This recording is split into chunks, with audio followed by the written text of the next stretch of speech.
Bonjour, bienvenue sur Visite Préchaud. Je suis Thomas, je suis prof ici à l'université. Vous êtes ici dans mon bureau et j'enseigne ici à l'université de Préchaud depuis 5 ans.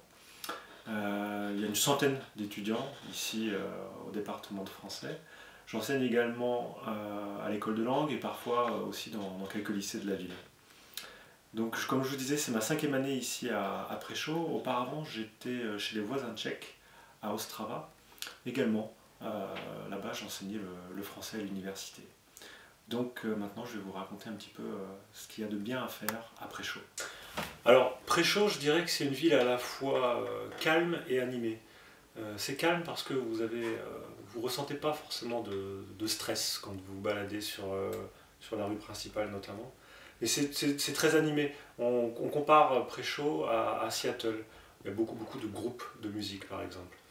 Si on compare Préchaud à Košice également, on pourrait penser qu'il se passe presque plus de choses à Préchaud parce que les événements sont plus concentrés. Donc on a toujours l'impression qu'il se passe un petit peu quelque chose, notamment les week-ends. Alors il y a des clubs intéressants, il y a des cafés intéressants, hein. Parfois on se retrouve comme dans des appartements avec des décorations intéressantes. Ce qui est intéressant aussi avec la localisation de Préchaud, c'est que vous n'êtes pas loin de l'Ukraine, vous n'êtes pas loin de la Hongrie, vous n'êtes pas loin de la Tchéquie, même Vienne en Autriche est pas si éloigné que ça. Dernière chose qui m'intéresse vraiment, ici c'est le handball, et vous avez une très bonne équipe de handball, une des meilleures équipes du coin, et qui joue en Coupe d'Europe, donc ça donne la possibilité de voir des équipes comme Montpellier il y a 2-3 ans, qui était venu ici en Champions League gagner contre Préchaud.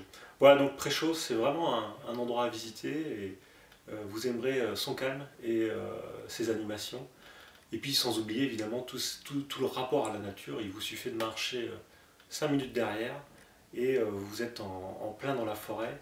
Il y a les montagnes qui sont pas loin, enfin voilà, que des choses positives.